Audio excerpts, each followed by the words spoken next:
qué va a ocurrir con la ley antisaqueo, también con el proyecto de reforma de pensiones, qué va a ocurrir con el 6% adicional, cómo se va a distribuir. Son algunas de las preguntas que abordaremos junto a la diputada Gael Guillemans. Ella es diputada de Convergencia Social. Bienvenida a MUEL TV. ¿Cómo estás, diputada? Bien, muchas gracias. Muchas gracias por venir esta mañana. Bueno, de las últimas horas se aprobó el proyecto antisaqueo en el Senado y ustedes ya han anunciado que lo van a rechazar, pese a que fue aprobado en la Cámara. ¿Por qué se da ese vuelco? ¿Tiene que ver con el mea culpa que se hizo por parte del Frente Amplio después de haberlo aprobado y la reacción de la calle? Bueno, nosotros siempre dijimos que este proyecto de ley tenía una trampa, porque en vez de ser proyecto antisaqueo, era un proyecto anti-movilización. Y eso al menos nosotros queríamos hacer una diferencia. O sea, siempre nosotros lo dijimos, creemos que hay que regular de mejor manera el tema de los saqueos y siempre tuvimos disposición a que eso fuera así. Pero en vez de eso, este proyecto de ley lo que contenía eran distintos apartados que lo que terminaba haciendo era restringiendo la posibilidad de ejercer el derecho a reunión, el derecho a manifestarse públicamente. Y eso al menos nos parece que no es aceptable. ¿Y por qué lo aprobaron? En su momento lo que aprobamos fue esta idea general, ¿cierto?, del tema de los saqueos. Ahora, este proyecto de ley contenía todo lo otro, por eso hacemos una evaluación crítica, autocrítica más bien, de la votación que hicimos en general y por eso mismo dijimos en el fondo que no deberíamos haber votado de esa manera, deberíamos haber votado en contra porque en realidad casi todo el proyecto de ley, casi todos esos apartados tienen que ver más bien con la protesta social más que con los saqueos. Claro. Pero sí queríamos dejar en evidencia en el fondo que nosotros sí estamos a favor de regular el tema de los saqueos y no tenemos problema en decirlo, pero sí nos parece que había una letra chica que en realidad se comía prácticamente todo el proyecto. ¿Pensaron que iban a poder votar esa parte en la discusión del proyecto? Exacto, nosotros pensamos que el resto de los parlamentarios iba a actuar también en conformidad de esto, pensando que acá hay que separar, ¿cierto?, ambas cosas y de hecho a mí me parece que cuando uno presenta proyectos de ley de esta categoría debería ser más sincero con las personas, o sea, lo que le interesa es limitar el derecho a protesta o lo que le interesa es el tema de los saqueos. Yo en esta pasada creo que mezclaron ambas para tratar de pasar gato por liebre y eso es lo que finalmente lo que molesta, ¿cierto? Y nosotros hubiéramos esperado que el resto de los parlamentarios rechazara estos apartados del proyecto de ley y así verdaderamente dejar solamente la parte que tenía que ver con los saqueos y no con el resto de cosas. Bueno, eso no ocurrió ni en la Cámara ni en el Senado. Lamentablemente no ocurrió. Ustedes ya han anunciado que van a rechazar el proyecto. ¿Qué cree que va a pasar? ¿Les va a alcanzar los votos con el resto de los parlamentarios o van a terminar en una comisión mixta? O sea, esperamos que que podamos llegar a una comisión mixta para poder arreglar todos estos temas que están sueltos en el proyecto de ley y que nos parecen que sí o sí no pueden quedar, puesto que se vulnera un derecho garantizado en la Constitución. O sea, el derecho a reunión es un derecho que está hoy día en la Constitución que tenemos actualmente y esperamos obviamente que en la próxima Constitución que tengamos, luego de que se vote en el plebiscito y el proceso que nos queda abierto, que podamos también tenerlo garantizado, pero por lo pronto ya es un derecho que está en nuestra Constitución, el derecho a reunión, y no porque una legislación quiera en el fondo contravenir la posibilidad de una persona manifestarse libremente, que es un derecho que que existe en el fondo en cualquier país democrático, nos parece que limitarlo hoy día va en contra incluso de lo que estamos viviendo en el país. Ahora, los que defienden el proyecto apuntan a que lo que se estaría limitando son las acciones violentas de las manifestaciones y no las manifestaciones en sí. O sea, barricadas, por ejemplo, o estas prácticas como el que baila pasa, que son bastante violentas y que también vulneran otros derechos. O sea, mira, yo creo que ahí hay que diferenciar, o sea, me parece, y lo hemos dicho de todas formas, cuando hay una acción violenta que vulnera la posibilidad de una persona de, en el fondo, salir íntegramente de esa situación, me refiero a vulneraciones físicas, en fin, eso obviamente que nosotros siempre lo hemos condenado, pero otra cosa es tratar de limitar la posibilidad de una persona de manifestarse y en eso al menos el proyecto de ley nosotros creemos que en el caso de las barricadas nos parece que está mal establecido como está señalado en el proyecto de ley. ¿Le parece que es válido una barricada? A mí me parece que en algunas oportunidades, de hecho ya lo hemos visto en las manifestaciones, no necesariamente es violento una barricada y eso creo que no queda explícito en el proyecto de ley, o sea, uno puede diferenciar situaciones, no es lo mismo generar una barricada que, por ejemplo, golpear a alguien, que, por ejemplo, maltratar a alguien. Por ejemplo, como hemos visto en todas estas situaciones de vulneración de derechos humanos, cuando a distintos manifestantes incluso han perdido sus ojos por ir a manifestarse. Y creo que el no ponderar de esa manera, de manera desproporcionada por el proyecto de ley, creo que es lo que uno critica. Y al final uno ve ciertas regulaciones que todas van en esta mira. Y eso es lo que finalmente nosotros estamos más bien por una regulación que sea mucho más clara, que pondere en el fondo que el bienestar de una persona, la integridad física, obviamente que va a ser mucho más relevante que el daño, en este caso, a la vía pública, al no poder transcurrir, en el fondo, transitar libremente. Creemos que eso se puede regular de otra manera. Bueno, hay otro proyecto que anunció el gobierno que tiene que ver con regular el derecho a la reunión. ¿Qué les aparece? Hasta ahora son anuncios. Hasta ahora son anuncios, hay que ver cuál es su contenido, pero por lo pronto obviamente que nos preocupa. O sea, esta intención de sobremanera del gobierno de tratar de restringir a como dé lugar un derecho garantizado por la Constitución nos parece muy preocupante, sobre todo porque nos están haciendo cargo del fondo. ¿Y cuál es el fondo? Es el contenido de las manifestaciones. Y eso es lo que finalmente... Lo que hemos criticado del actuar del gobierno en sus distintos ministerios, o sea, tener un ministro de Justicia, por ejemplo, que critica cualquier acción que uno emprenda para poder resguardar los derechos humanos, solamente por la forma, y no yendo al fondo, al contenido. Él es un ministro de Justicia y que debería, por lo tanto, velar por el cese a la violación a derechos humanos. ¿Está al debe la gestión del ministro? De todas formas, está al debe, o sea, y yo aquí también, no solamente el ministro en particular de Justicia, sino que también el resto de los ministerios, o sea, el no ver que acá hay una serie de vulneraciones de derechos humanos constatadas en 3 informes internacionales que dicen lo grave y generalizadas que son, y simplemente decir que acá la verdad es que tenemos que regular el derecho a reunión, o sea, es que no están viendo nada, no están en el fondo viviendo en el país y en la realidad en la que están viviendo todos los chilenos y chilenas. ¿Hay algún ministro o ministra que se escape de esto? Que ustedes valoren lo que haya tenido algunos gestos que les han parecido... Bueno, yo esperaría en este caso que me ha tocado más de cerca trabajar con ella, que la ministra del Trabajo ha tenido una disposición a dialogar, por lo menos lo ha dicho francamente, y yo espero que esa disposición al diálogo sea una disposición franca, transparente, que nos permita avanzar en las reformas que de contenido tenemos más pendiente y que son las demandas más sentidas también de la movilización. Volviendo al proyecto antisaqueo, ustedes anunciaron que incluso si se llega a aprobar, van a recurrir al Tribunal Constitucional. Así es. ¿Les complica acudir a esa instancia después de que la han criticado constantemente durante mucho tiempo? O sea, yo ahí debo ser franca, el Tribunal Constitucional en alguna oportunidad, y lo hemos visto, ha actuado más bien como una tercera cámara, más que como un tribunal que revise verdaderamente si en las legislaciones se cumple o no con la Constitución, y en este caso estamos hablando con un derecho básico resguardado por la Constitución. Entonces en eso, obviamente uno siempre tiene las facultades y en este caso la legítima atribución de acudir a toda instancia para poder resguardar los derechos garantizados y que en el fondo no estamos hablando de cualquier derecho, son derechos mínimos que resguardan nuestra democracia. Ya, pero ustedes han criticado mucho este tribunal, tal como dice... Y las críticas las mantenemos, críticas las mantenemos. ¿No les parece extraño acudir igual en un momento cuando a ustedes no les parece y cuando lo hacen otros? Ahí hay una crítica común, en realidad están buscando una tercera cámara. En este caso, ¿no harían ustedes lo mismo? Es que no es lo mismo porque son los motivos son distintos. En el caso, por ejemplo, cuando hablamos de 40 horas, que nosotros hemos criticado esta amenaza constante que nos han presentado desde el gobierno, tiene que ver porque ahí lo que están buscando es decir que nosotros no tenemos las facultades de presentar estos proyectos. Lo que nosotros estamos diciendo acá es que con este proyecto de ley se vulnera artículos de la Constitución y en particular aquellos que resguardan el derecho a reunión.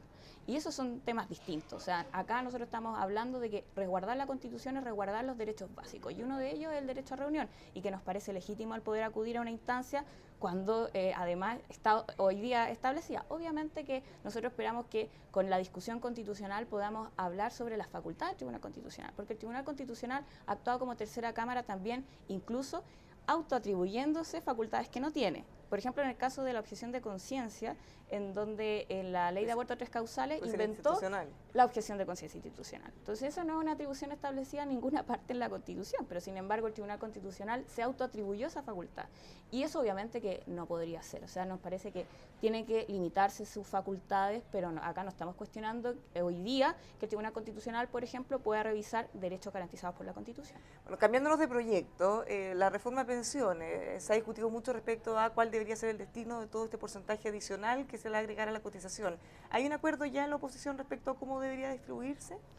Bueno, nosotros en realidad en esto todavía seguimos trabajando porque nos interesa ser responsables, queremos dar una garantía de cuánto se va a aumentar la pensión de las personas. Entonces, por eso mismo cuando hablamos del 6% adicional y decimos cuánto va a ir a reparto y cuánto para invertir en un fondo común, Lo que nos interesa primero es decir si va a ser un 4%, si va a ser un 3%, cuánto le va a subir a la persona, cuánto podemos garantizar el aumento y que ese aumento sea sustantivo. Ahora, un paso previo. ¿Ya está definido que sea un 6%? ¿Hay acuerdo con el gobierno en eso? ¿Y no un 5% como se había propuesto? ¿O todavía no? Estos son temas que todavía no hemos terminado de debatir con el gobierno. Se lo hemos presentado de todas formas. El gobierno está consciente que nosotros ya estábamos discutiendo sobre que el 6% sea el 6% de cotización adicional por parte del empleador, no 5%, y que también en su totalidad sea administrado bajo una lógica de solidaridad y también de inversión común de este fondo. Entonces, ahí no hay ningún acuerdo, porque el gobierno plantea que por lo menos un porcentaje vaya a la cuenta individual.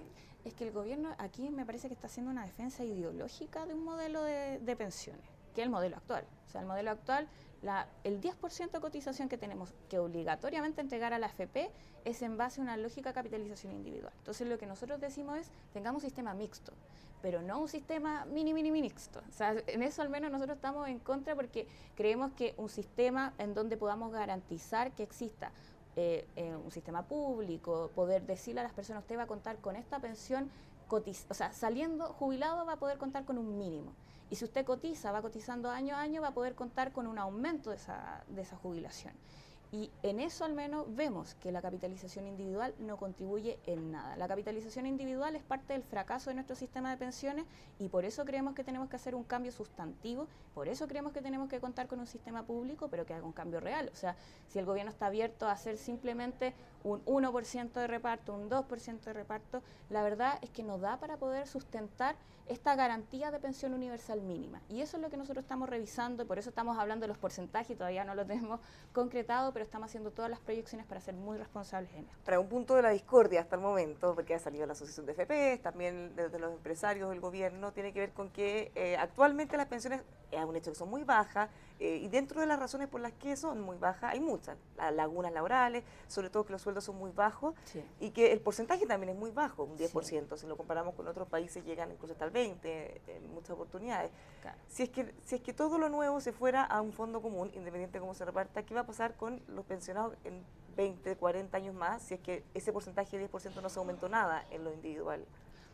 ¿Cómo se garantiza que ese aumento de pensiones, porque si todo se fuera a este fondo, claramente podrían aumentar las pensiones actuales, pero ¿qué va a pasar con la futura? Por eso estamos hablando de que este 6%, una parte sea destinado en el fondo a los pensionados actuales mediante el sistema de reparto y otro sea destinado a poder invertir, pero colectivamente, como una especie de ahorro colectivo y que esa sea la inversión, la forma de invertirla. Y eso da garantía de que los pensionados a futuros también van a ir aumentando sus pensiones sustantivamente. Esa es la lógica del funcionamiento. O sea, no solamente estamos pensando para el hoy, sino que también para el futuro. ¿Y les complica pensar que cada día van a haber menos trabajadores activos y entonces los ingresos de ese 6% van a ser cada vez menos? No, claro que estamos hoy día... O sea, no solamente vamos a tener que hacer un cambio con este 6% adicional, sino que también tiene que haber inversión del Estado. Vamos a tener que generar una reforma tributaria, vamos a tener que hacer más cambios. Y en eso al menos también hemos sido súper claros con el gobierno, se lo hemos señalado. Esta reforma no termina acá.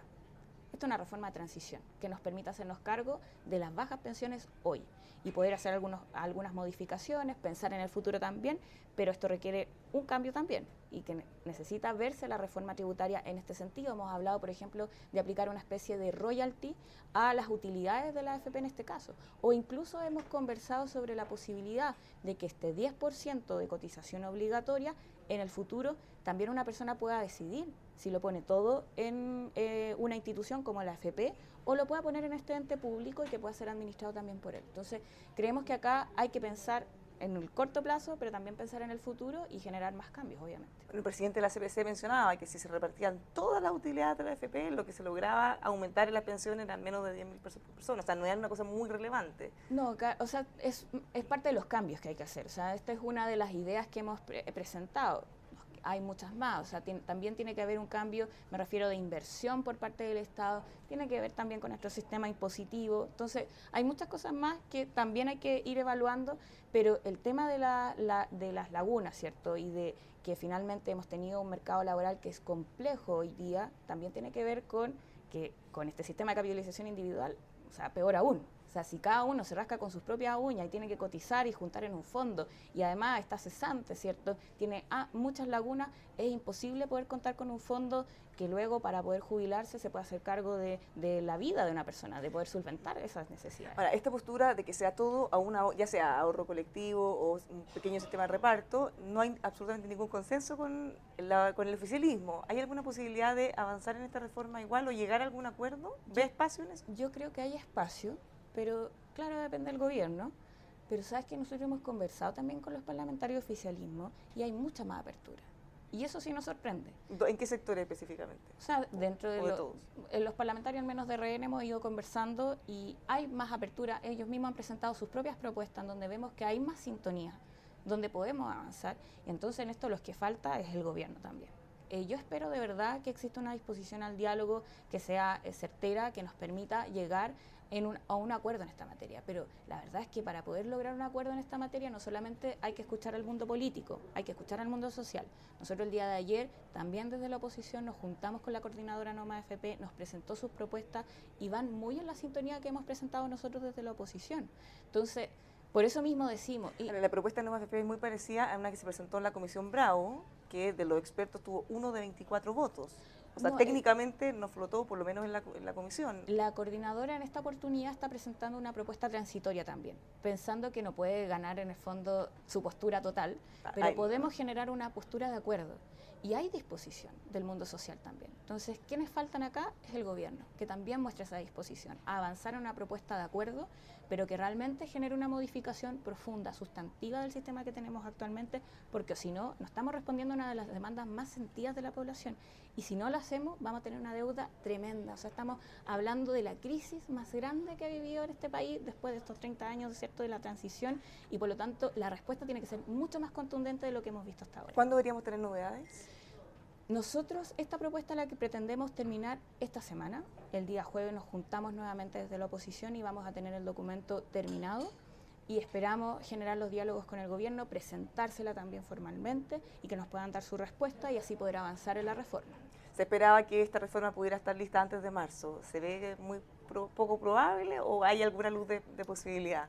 Mira, yo creo que más allá de los tiempos, que a mí me parece hay una urgencia premiante, sí, estoy de acuerdo, o sea, todos queremos mejorar las pensiones hoy, pero creo que lo importante es que nos pongamos a trabajar de manera consciente de la reforma que queremos producir. O sea, ¿a qué me refiero con esto? A que necesitamos más bien trabajar conscientemente de que la reforma que requiere Chile hoy día es una reforma sustantiva y si requiere más conversaciones, si requiere más espacio, más instancia, más diálogo, tenemos que ponernos a disposición de eso. Para eso tenemos que trabajar más y no hay problema, pero... Para muchos que tienen miedo de marzo, de lo que pueda pasar, y que quieren tratar de llegar con la más cantidad de proyectos aprobados y con los mayores avances posibles, pensando en que se pueda reactivar el conflicto en las calles. Yo creo que lo importante es que en enero generemos por lo menos las bases de esta posible reforma.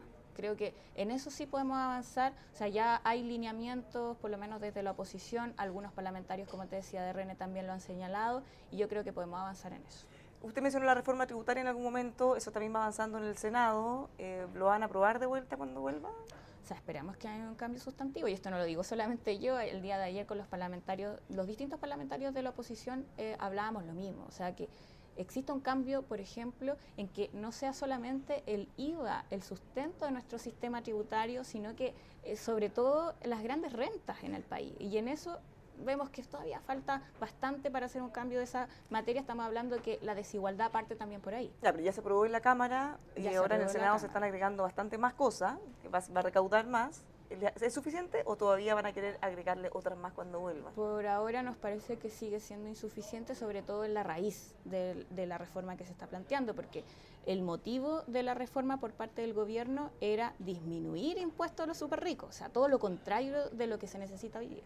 ¿Cómo va la discusión de la paridad de género para la constituyente? Bueno, estamos coordinándonos, seguimos conversando en este caso con las y los senadores también para poder avanzar en esta materia. Nosotros esperamos que la propuesta que fue aprobada en la Cámara también sea aprobada en el Senado. Hay cambios que hay que hacer de todas formas y tenemos toda la disposición en eso, pero en el fondo esa es la propuesta que resguarda al menos los puntos que ya son ley. O sea, me refiero que sean 155 escaños, que sea en base a la ley que ya tenemos para elecciones de parlamentarios. ¿Qué le parece la propuesta que se discute en las listas cerradas?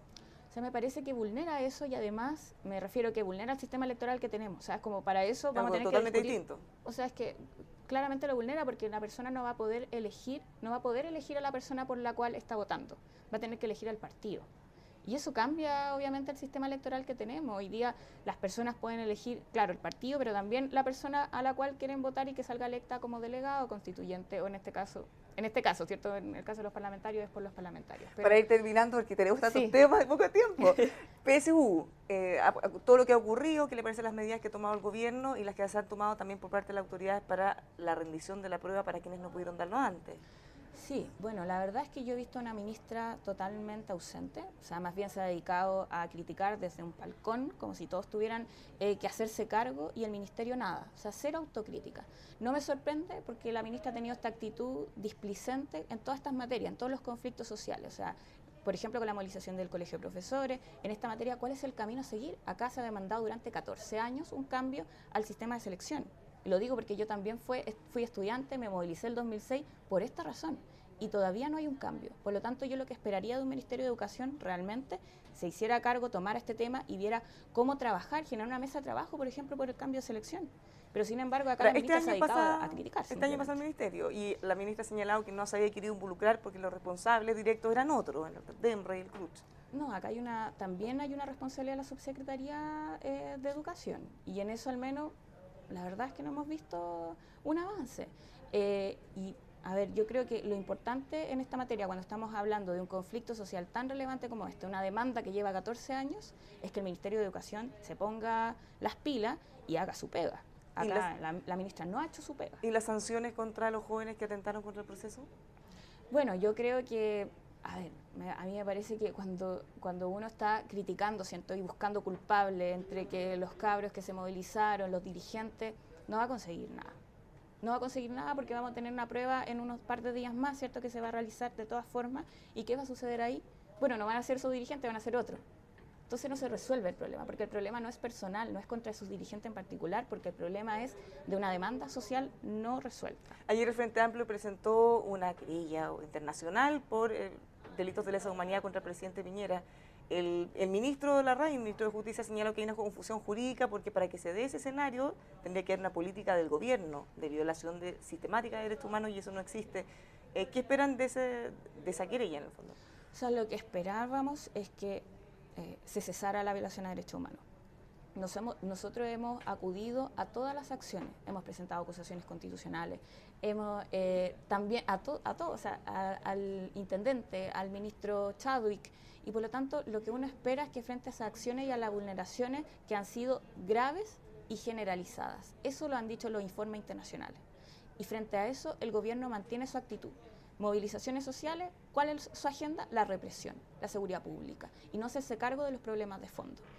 Y es por eso que nosotros acudimos. O sea, aquí no hay un interés personal ni del Frente Amplio ni de nadie de tener que acudir a querellarse ni tampoco a presentar acusaciones constitucionales, pero no nos dejan otros porque nosotros somos responsables también de esto. Somos responsables de que acá cese la violación a derechos humanos. Y es por eso que vamos a acudir a todas las medidas y esta es una de ellas. El gobierno se ha defendido, ha señalado que ha realizado cambios, ha limitado el actuar de carabineros. ¿Nada de eso ha sido suficiente o por lo menos no ha estado bien encaminado a su juicio? Es que nada es suficiente porque seguimos viendo vulneración a derechos humanos. Tenemos 359 mutilaciones oculares, tenemos 25 muertes. ¿Qué más tenemos que esperar? Entonces, y esto sigue ocurriendo, ese es el problema. Durante la administración también del ministro Blumel, no hemos visto un cese, ni tampoco una baja en la vulneración a derechos humanos. Hemos visto que incluso han aumentado, y esto por informes del Instituto Nacional de Derechos Humanos. Entonces, la verdad es que uno esperaría que en este caso el ministro de Justicia no viera la forma y viviera en el país de la realidad. O sea, él dijo que era una querella de fantasía. Él es el que está viviendo hoy día en una fantasía, si es que no se da cuenta de la grave vulneración a derechos humanos de las cuales se debería hacer cargo. Diputada, muchas gracias por habernos acompañado. Finalmente hay espacio en el Frente Amplio, por ejemplo, para el diputado Marcelo Díaz, que está en un periodo de reflexión. Bueno, ahí el diputado Marcelo Díaz tendrá que decidir cuáles son sus caminos. Nosotros en el Frente Amplio lo que sí nos interesa es el poder tener un proyecto político que responda a las necesidades y en este caso a una transformación profunda del sistema económico-político y que tenemos la apertura para hacerlo. ¿Tiene espacio? ¿Tienen una buena relación con él? Como para que pudiera... Como hemos dialogado en el Congreso distintas acciones, ¿cierto? Lo que sí esperamos es que acá varios partidos políticos, también diputados, parlamentarios, en fin, actores políticos, tienen que tomar un camino, si es conservar lo que está o quererse poner a disposición de un cambio más profundo. Y en eso, claro que hay diálogo dentro de la izquierda para poder discutir. Muchas gracias, diputada, por habernos acompañado esta mañana.